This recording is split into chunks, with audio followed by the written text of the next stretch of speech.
여러분의 삶에 주님 주신 위로와 생명과 소망이 늘 함께하길 원합니다. 네, 여러분 보고 싶었죠? 네, 저도 보고 싶었어요. 네.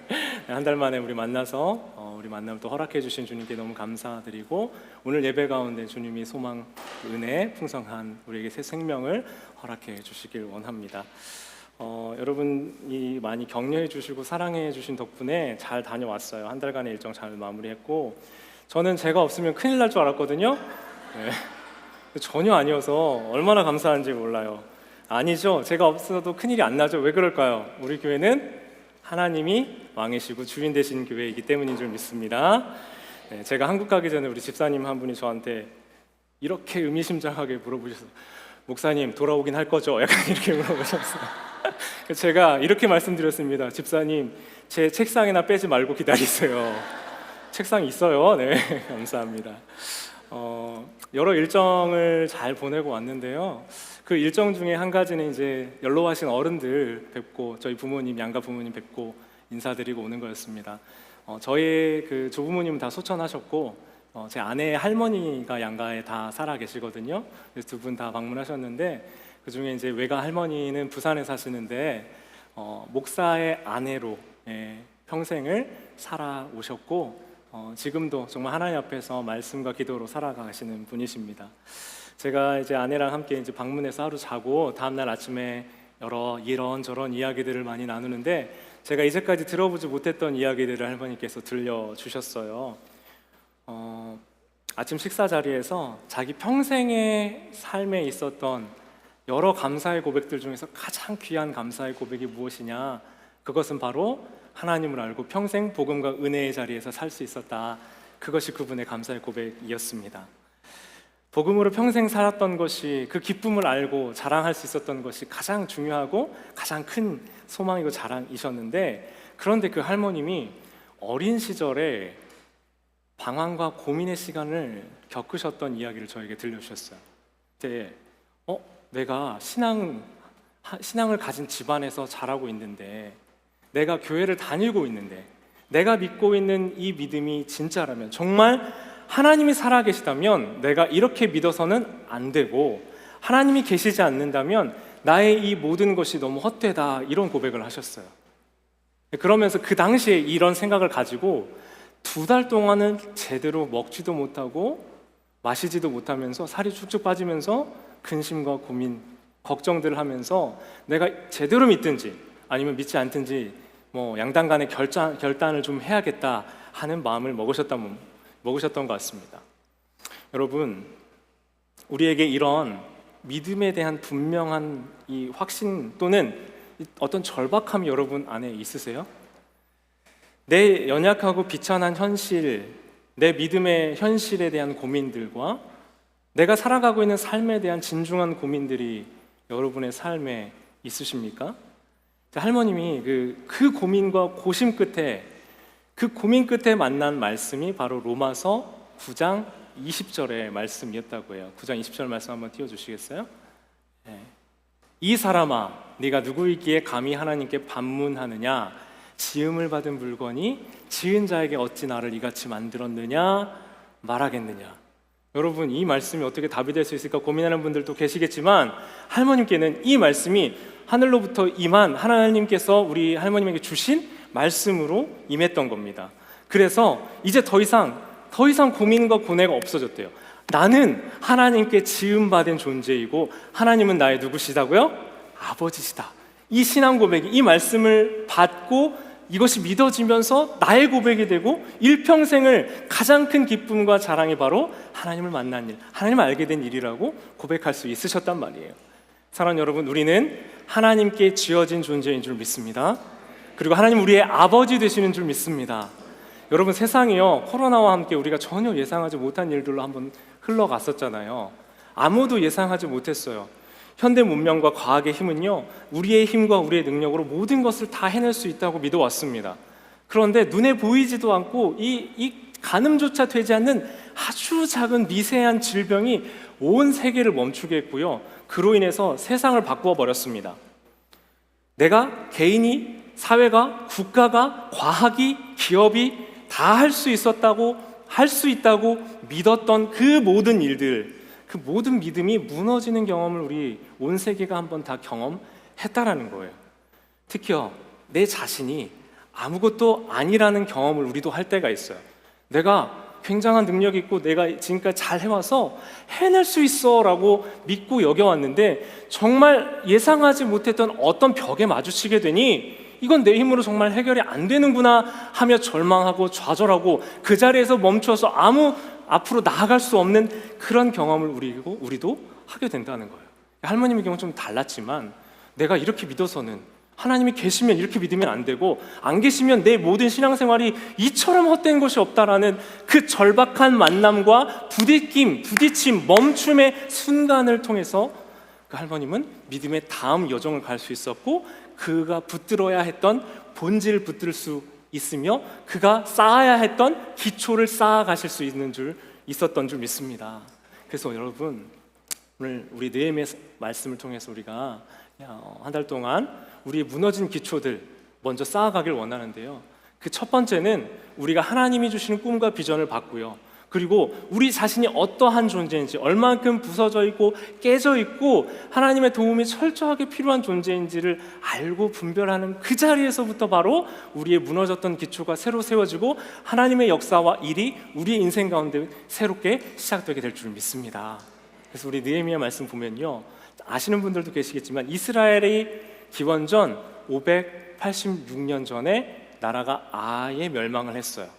남왕국이 아예 멸망, 바벨로니아 제국, 여기 성경엔 바벨론이라고 되어 있는 바빌로니아, 세계사의 바빌로니아 제국에 의해서 나라가 멸망을 했어요. 아수르는 혼합 정책을 해서 사람들이 다 섞는 정책을 해서요, 북이스라엘 사람들은 그 지방 주변에 있는 사람들과 섞게 만들었다면, 남유다를 멸망시킨 기원전 586년 전 멸망시킨 바빌로니아 제국은 여기에 있던 사람들을 자기의 본국으로 끌고 갔습니다.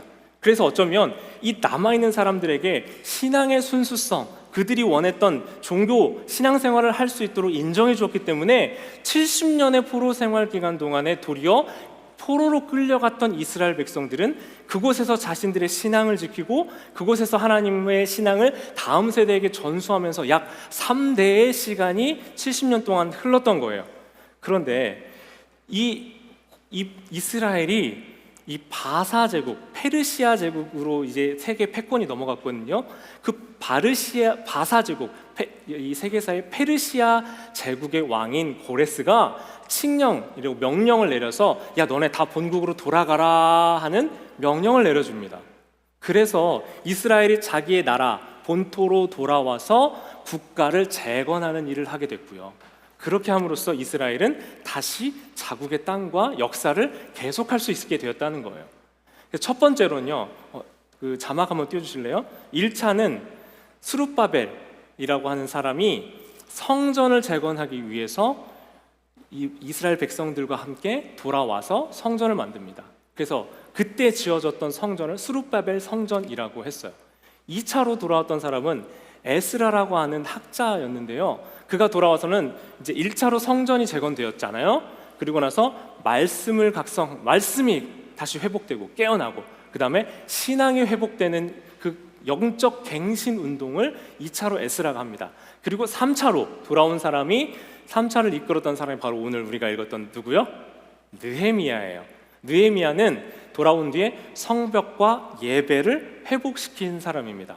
자, 이제 이렇게 1차, 2차, 3차로 나누어져서 돌아왔는데요, 성전이 회복되고 영적인 회복이 일어나고, 왜 성벽이 회복되어야 되지? 하는 질문을 가질 거예요.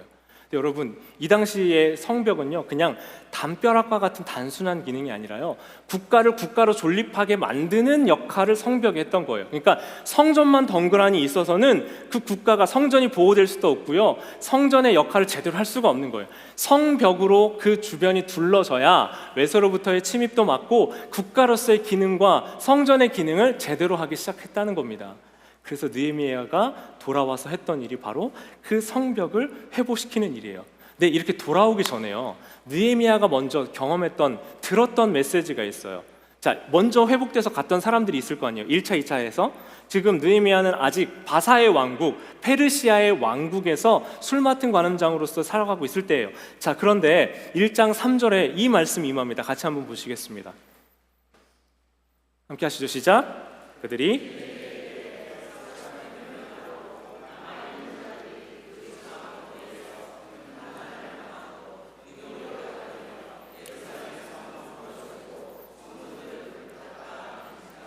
페르시아 제국 왕국에 있던 느헤미야가 뭘 들었어요? 무너지고 황폐화된 그 예루살렘 본국의 이야기를 들었던 거예요.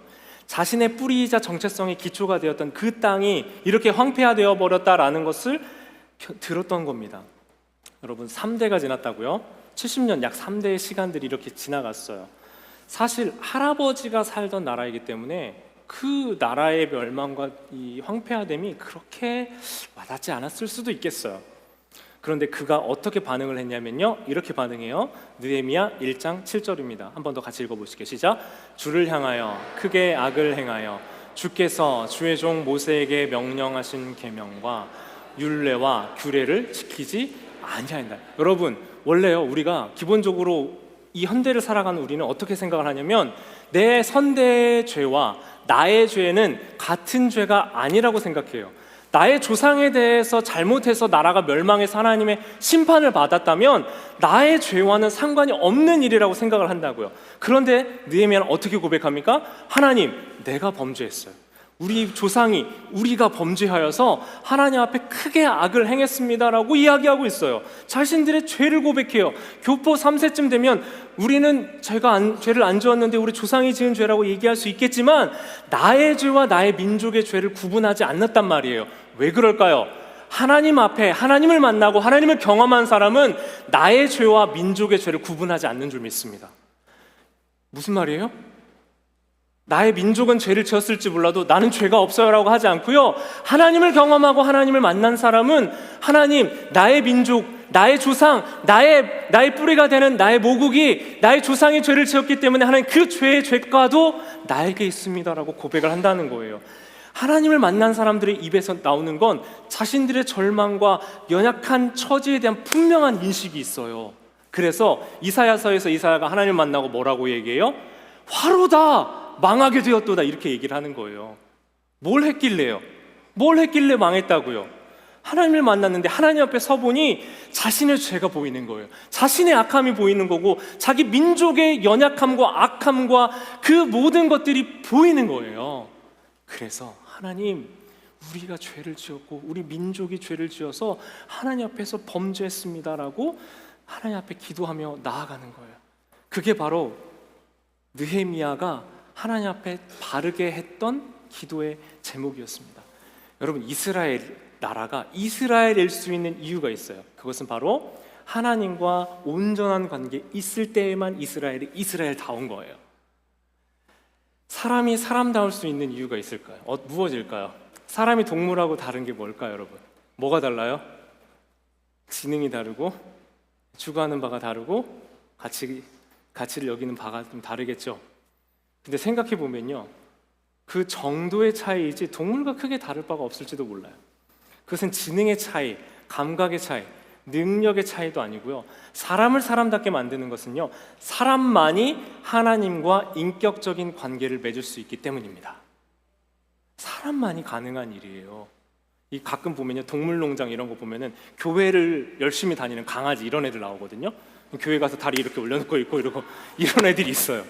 근데 그 강아지 안에 믿음이 있을까요? 없을까요? 없어요. 여호와를 경외하며 멍멍 하면서 하나님을 경외할 수 없다고요.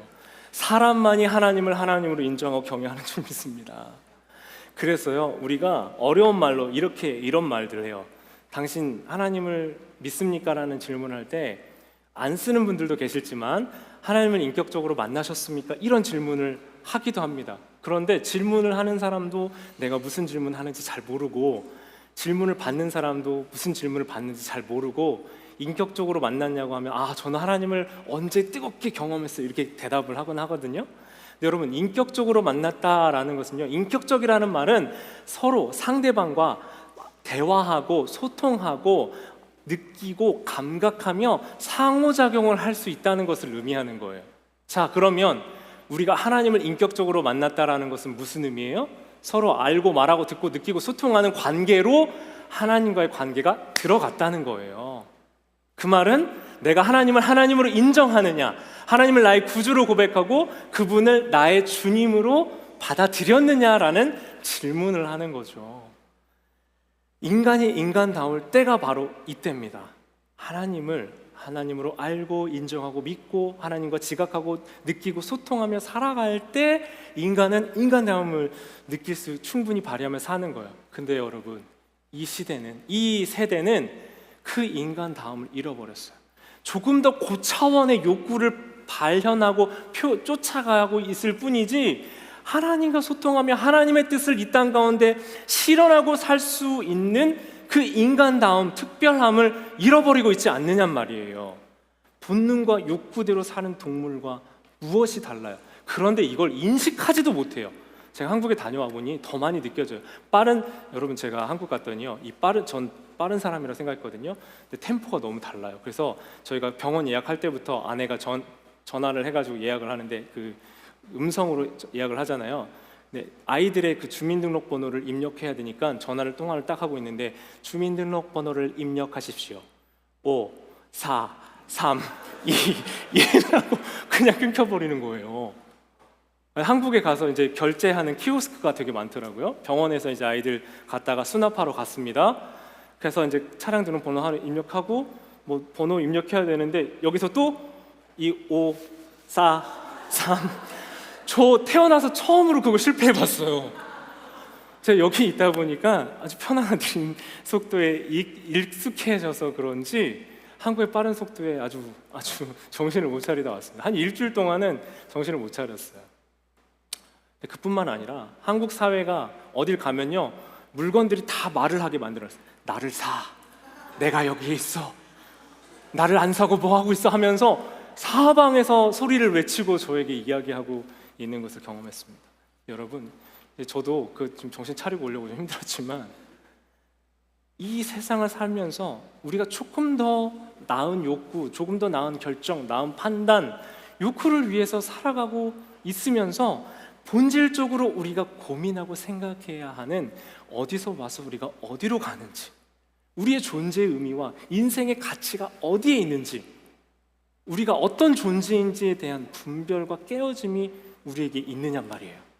제가 그 할머님의 이야기가 계속 남았던 것은요, 여러분, 하나님이 살아계시다면 이렇게 믿어서도 안 되고 하나님이 살아계시지 않는다면 우리의 모든 이 시간의 드림이 헛된 줄 믿습니다. 그러니 우리의 신앙 고백이 분명해져야 돼요. 우리는 살아계신 하나님을 믿고 그분을 우리의 구주로 고백하는 사람들이기 때문에 이 시간이 헛되지 않다고 믿는 줄 믿습니다. 우리의 삶의 방식이 이 세상의 방식이 아니라 하나님의 뜻과 방식대로 살아가는 것이 옳다고 믿는 줄 믿습니다. 여러분, 이 고백이 여러분에게 분명하시냐고요. 느헤미야에게 이 큰 충격이 왔어요. 내 조국, 내 고국이 무너지고 황폐화됐다라는 큰 충격이 왔습니다. 여러분에게 내 삶의 기초와 터전들, 이거 이렇게 계속 살아도 되는가 하는 질문, 도전, 고민이 있으시길 바랍니다. 여러분에게 그게 있으셔야 돼요. 그냥 왔다 갔다 하지 마시고요, 조금 더 나은 삶, 고급스러워 보이는 삶, 좋은 삶, 교회 다니는 거 괜찮은 것 같으니까가 아니고요, 여러분의 믿음을 확증해보고 확인하는 은혜가 여러분 삶에 있기를 원해요. 이스라엘이 이스라엘 될 수 있었던 것은 그들이 가지고 있었던 그 가나안 땅에 하나님의 뜻대로 살아갈 때 그들이 이스라엘이었거든요. 그런데 그렇게 못 사니까 가나안이라는 땅에서 그들이 토해진 거예요. 나가게 된 거예요. 쫓겨나게 됐다고요. 그런 그 황폐화되고 무너졌던 이스라엘이 다시 돌아와 회복되는 역사가 바로 오늘 느헤미야에 기록되어 있습니다. 무너지고 황폐화되고 다시 세워야 되는 기초들을 분명하게 세워가는 것, 그리고 그것을 위해 꿈꾸게 하시고 하나님의 비전과 마음을 한 사람에게 부어주시는 그 일이 느헤미야뿐만 아니라 사랑하는 여러분의 삶에 우리 모두에게 동일하게 일어나기를 주님의 이름으로 축원합니다. 요한계시록 2장 4절 5절 말씀인데요, 제가 읽어드릴게요. 그러나 너를 책망할 것이 있나니 너의 처음 사랑을 버렸느니라. 그러므로 어디서 떨어졌는지 생각하고 회개하여 처음 행위를 가지라. 만일 그리하지 아니하고 회개하지 아니하면 내가 내게 가서 내 촛대를 그 자리에서 옮기리라. 하나님이 에베소의 교회에 이렇게 말씀하셨어요. 하나님과의 관계가 무너지고 하나님과 멀어져 버린 그 에베소 교회를 향해, 야 너희들 무너지고 깨어져 있던 그 자리에서 회복해야 돼, 일어나야 돼, 다시 치유와 회복으로 다시 내 앞으로 나오길 원한다고 말씀하시는 거예요. 사랑하는 여러분, 우리에게도 이 근간, 믿음의 근간이 회복되기를 원해요. 느헤미야가 울면서 회복을 기도하고 간구하면서 어떤 일을 했는 줄 아세요? 우리 이스라엘이, 이 민족이, 내 존재가 깨어지고 부서졌다, 그리하여 회복이 필요하다라는 그곳에서부터 하나님의 치유와 회복의 역사가 시작되었단 말이에요. 여러분에게 내 삶에 내 무너지고 깨어지고 부서진 것이 무엇인지 알지도 못하고 그냥 살면 되지 하고 있는 여러분에게 하나님 오늘 우리에게 말씀을 통하여 무너진 관계, 깨어지고 부서진 모든 것들이, 모든 기초가 새롭게 회복되는 자리로 여러분을 부르시는 줄 믿습니다. 목사님, 저는 아직 하나님 잘 모르고 경험도 없는데요.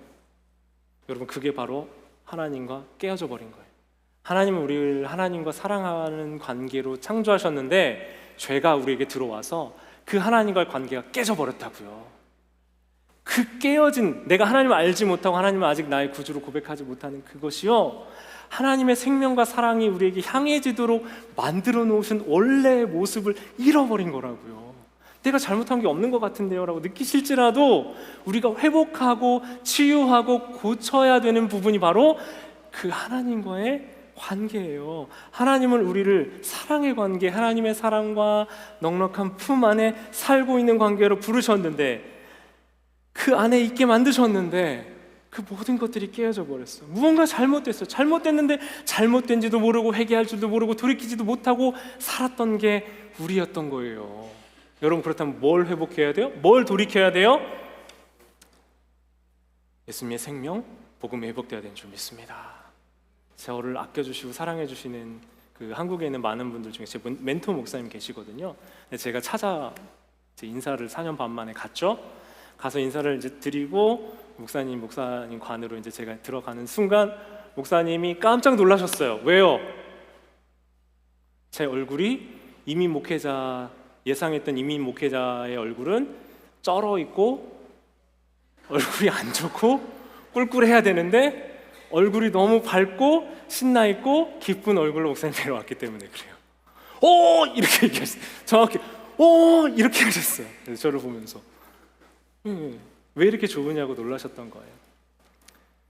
하나님의 은혜로 행복한 교회 공동체 좋은 성도들과 목회하고 있습니다. 그리고 지난 4년의 담임 목회, 그리고 1년 반의 부교육자 생활, 총 5년 반의 시간에 대해서 격려를 많이 받았고요. 또 목사님의 사랑뿐만 아니라 하나님이 주시는 어떤 은혜의 해석들을 같이 할 수 있었습니다. 그 목사님 그런 얘기를 해주는 거예요. 박 목사님, 이제 첫 번째 이 그 시즌이라고 얘기할 수 있는 그 텀, 5년 반의 한 텀을 잘 하고 온 겁니다. 근데 이게 끝이 아니라 이제 돌아가서 해야 할, 다지고 세워가야 할 일들이 아주 많이 남아 있어요 라고 이야기를 하셨어요.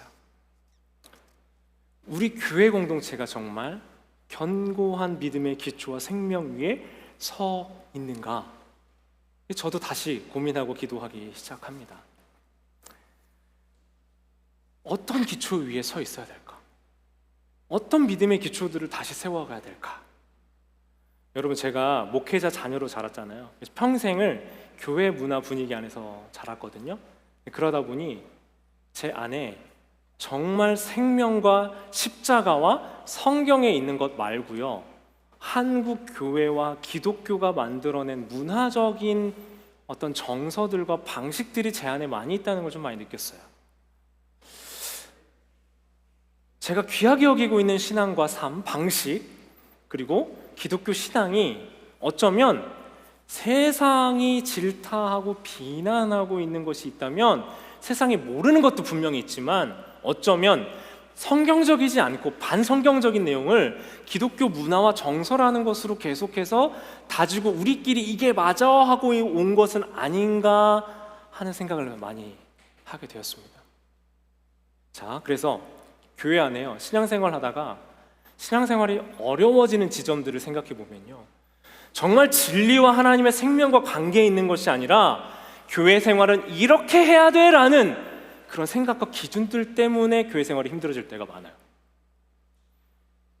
특히요, 우리 안에 어떤 방식들과 형식들이 누구는 이렇게 예수를 믿을 때는 이렇게 행동해야 되고 이렇게 처신해야 돼 라고 하는 그 기준과 방식과 시야와 시선 때문에 내가 정말 기쁨으로 신앙생활을 하지 못하고요, 남들이 보는 어떤 기준들을 맞춰야 해서 남들의 어떤 스탠다드를 쫓아가야 돼서 교회는 어떤 교회는 이렇게 가기 때문에 우리도 나는 그 흐름을 맞추려면 이렇게 해야 돼서 하며 따라갈 때가 많지 않냐고. 그런 것들이 우리 신앙생활들을 힘들게 하지 않냐고요.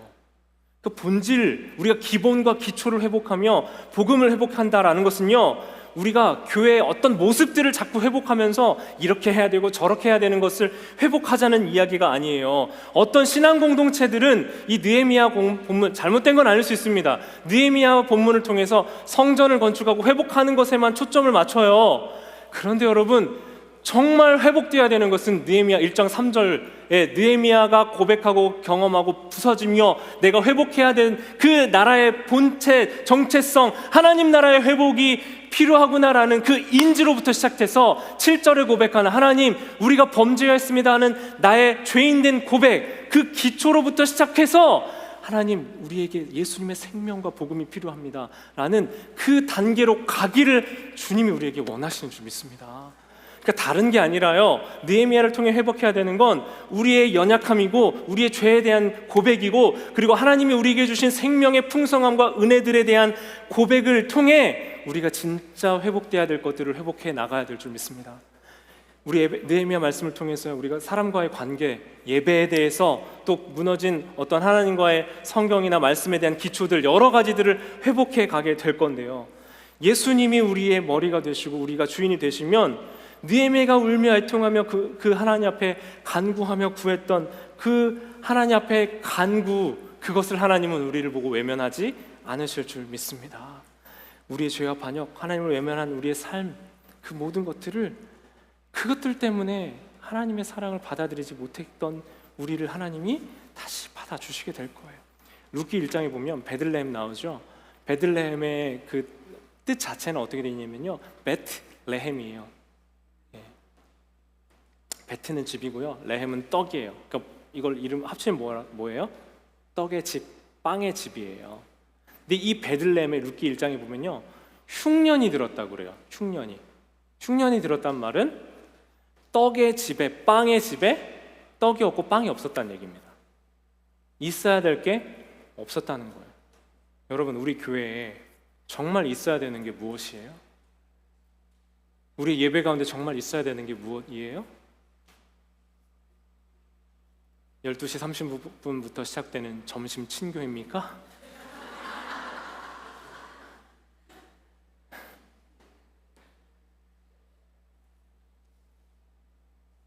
우리 안에 세워져야 되는 것은 하나님과의 친밀한 사랑이고, 특별히 말씀을 통해 우리에게 주시는 하나님의 뜻이 우리에게 전달되고 분별되어 온전히 세워지기를 원합니다. 이스라엘은요, 지금 왜 성전을 세우냐면 이 당시에는 예수님 오시기 전이라서 하나님과 인간 사이에 그 좁혀지지 않는, 초월할 수 없는 격차가 있었어요. 그러니까 다른 데서 만날 수 없고 성전에서만 하나님을 만날 수 있기 때문에 이 성전을 회복하는 것이 그들의 신앙 고백이었어요. 그래서 이 신앙 고백의 대상인 성전을 우리가 회복하는 게 느헤미야의 포커스가 아니라요, 예수님이 오신 이후에 우리는 무엇을 회복해야 되냐면, 예수님이 우리의 안에 계시고 우리가 예수님 안에 계신 예수님이 주신 생명, 십자가에 대한 구원을 분명하게 붙드는 복음이 우리에게 회복되어야 될 줄 믿습니다. 다른 게 아니라 성전을 만듭시다가 아니에요. 하나님의 꿈은 우리 안에 예수님이 회복되는 거예요. 하나님과의 만남이 분명하게, 하나님과의 사귐이 우리 안에 있을 때 하나님의 역사가 일어납니다. 내 안에 예수님이 없고 복음이 없는데 교회에 와서 있는 척 하니까 힘든 거예요. 아무리 많은 이야기를 듣고 설교를 아무리 들어도요, 내 삶에 붙들어서 내게 주신 이 말씀을 직접 보고 듣고 경험하며 이 말씀을 적용해서 씨름해서 살아내는 단계로 못 가고 계속 듣기만 하면 내 귀와 수준만 높아지고, 여러분, 내가 그 말씀을 살아내는 단계까지는 못 가게 되는 거라고요. 그래서 여기 있는 목사도 의지하면 안 되는 거예요. 누가 유능하고 유명하다고 해서 쫓아다녀서도 안 되는 거예요. 그 사람이 아니면, 그 목사가 아니면 신앙생활 어떻게 하시려고 그러는 거예요. 생활신앙까지, 신앙생활이 생활신앙까지 가시려면요, 정말 우리 삶의 말씀이 내가 읽은 말씀, 내가 적용한 말씀, 그 성경의 진리가 내 삶에 확정되고 적용되는 자리에까지 가셔야 되는 줄 믿습니다. 그 진리가 우리의 삶을 살아내게 만들어내는 자리까지 가야 돼요. 근데 그게 아니라 다른 급히 본질적인 것들에 우리가 너무 마음을 많이 쏟아내고 있어요. 이스라엘을 통해 하나님은 이스라엘의 무너진 기초가 다시 회복되어 하나님 나라가 그 안에 다시 회복되는 과정 가운데 그들을 부르세요. 그리고 그 모든 것들이 회복되고 다시 일어서게 하세요. 하나님이 이 느헤미야의 역사의 여정들을 우리에게 동일하게 허락해 주시면서 우리에게 하고자 하시는, 여러분의 삶에 무엇이 무너져 있는 줄도 모르고 무엇이 깨져 있는 줄도 모르는 그 부서지고 깨졌던 영역들이 다시 회복되고 다시 살아나는 은혜를 우리 모두에게 주시길 주님의 이름으로 축원합니다. 다른 그 어떤 게 아니라 말씀의 기초 위에 우리 다시 이것을 세워갈 겁니다. 그 말씀을 믿는 사람들은 말씀의 기초 위에서 우리 자신들이 확증되어야 돼요. 그래서 여러분, 우리의 부서진 현실에 대한 인식, 느헤미야가 무너지고 깨진 자기 본국의 형편에 대해서 인식하고 자기 죄를 고백하며 하나님 앞에 엎드리며 하나님의 도우심을 구했던 것처럼, 하나님, 내 무너지고 부서지고 깨지고 상하고 온전하지 않은 영역들이 이제 하나님 앞에 내가 그 모든 것들을 가져와서 엎드리고 하나님께 드리고 맡기고 하나님의 인도하심과 돌보심과 보호하심을 받는 인생이 되게 해주시옵소서. 우리 그렇게 같이 기도하면 좋겠습니다.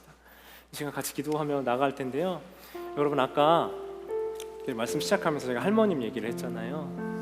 할머님이 어느 날 그 예수님의 사랑을 절절히 느낀 또 하나의 계기가 있는데, 할머님의 아버지가 예수님을 만나시고 이 찬송가를 딸의 눈을 마주치면서 그 할머님 이름이 정춘이시거든요. 정춘아, 이 찬송 너무 좋지? 약간 이렇게 하면서 불러주셨다고요. 그 찬송이 바로 예수 나를 위하여.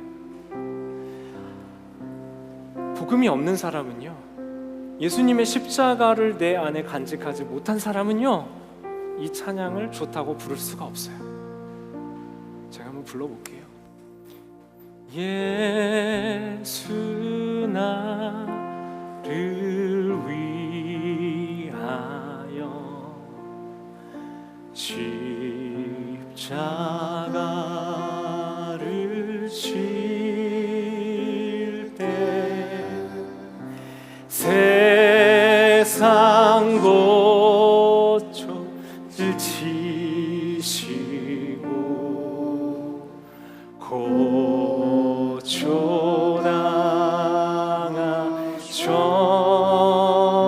고초당하셨네. 예수님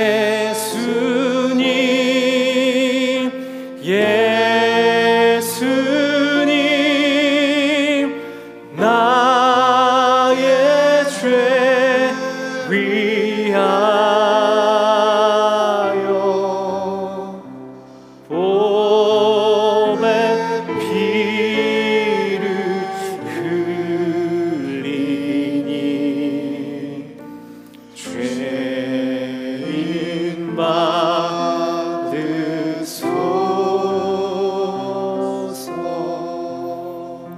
여러분, 이 찬송을 고백할 수 있는 삶이 얼마나 아름답습니까? 우리가 고백하고 하나님 앞에 나아가서 이 찬양의 고백을 드릴 수 있는 삶이 얼마나 귀하고 특별합니까? 제가 한국에 돌아오기 3일 전에 사고가 있었어요. 사실은 교통사고가 났습니다. 태어나서 처음으로 이런 사고가 났고, 앞차가 이제 제 바로 앞차와 부딪히면서 그 자리에 바로 멈추니까 제가 안전거리가 충분하지 않았어요. 그러니까 그 고속도로에서 갑자기 앞차가 완전히 멈춰버리니 손을 쓸 수가 없었어요. 그 짧은 찰나의 순간에 오른쪽엔 아내가, 뒤편엔 저희 두 자녀가, 그리고 이제 고향에서 올라오는 길이라서 먹을 것들이 트렁크에부터 가득 차 있는 그 차에 순간적으로 뒤 차가 밀고 들어오면 정말 큰일이겠다 생각하면서 이제 방향을 오른쪽으로 좀 꺾어서 앞차는 피했는데 그 앞에 앞차랑 그 옆에 있던 버스 사이에 끼어가지고 이렇게 좀 추돌 사고가 있었어요.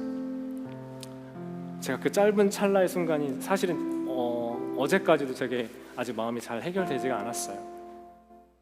그런데 제가 한국에 있을 때 모든 일정들을 잘 마무리하고 또 돌아와서 해야 될 일들에 대한 도전과 기도들과 기대들로 가득 차 있던, 소위 말하면 어서 가서 많은 일들을 해야 되고 이곳에서 일을 잘 마쳤으니 이제 어서 돌아가야지 했던 저의 그 마음 안에는 저도 모르는 자신감과 자만들이 가득 차 있었던 것 같아요.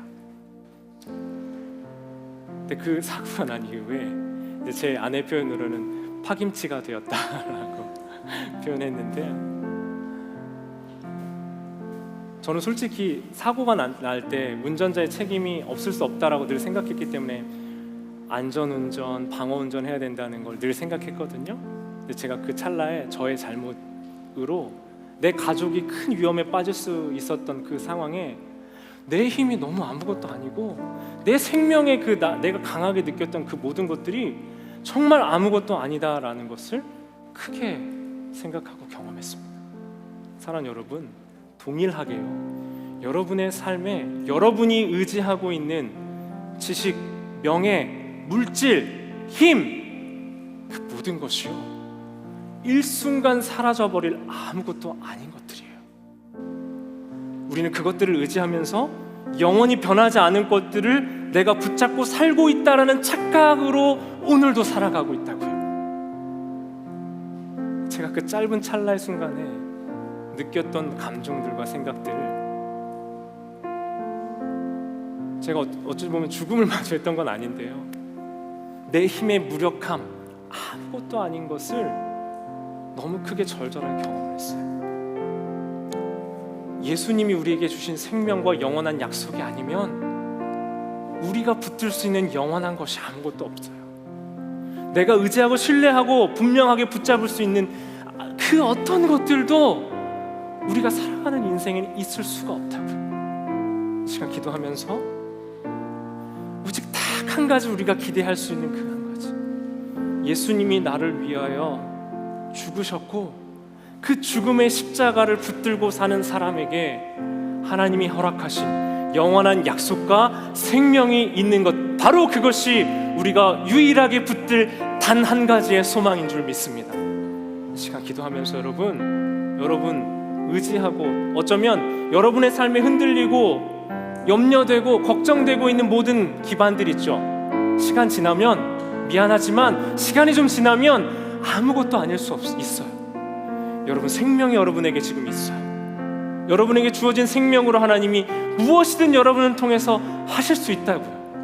그런 염려하고 두려워하는 대신에 이 시간 여러분에게 지금 오늘 생명 주시고 살게 하시고 여러분을 지금도 붙잡고 내가 우리의 아버지가 되어주셔서 내가 너의 아버지야, 너가 내 아들과 딸이야 라고 말씀하시는 그 주님의 사랑과 생명을 붙잡으시길 원합니다. 이 시간 그 모든 무너진 기초 다 괜찮습니다. 하나님의 꿈은 여러분이 하나님의 자녀로 회복되는 거예요. 하나님의 부르심과 사명대로 살아가는 거예요. 그 하나님의 꿈을 회복하며 다시 일어나는 여러분에게 무너진 기초의 모든 것들이 다시 새롭게 회복되고 하나님의 뜻과 방식대로 우리를 사용하시며 우리를 붙잡고 인도해 가실 줄 믿습니다. 이 시간 느헤미야의 말씀을 시작하며 하나님, 내 모든 것들을 살게 하시고 붙드시는 그 주님의 생명의 자리로 나아갑니다. 그 모든 것들 위에 뛰어나신 예수님, 예수님의 이름을 내가 붙잡습니다. 주님의 이름 한번 부르고 함께 기도하겠습니다. 주여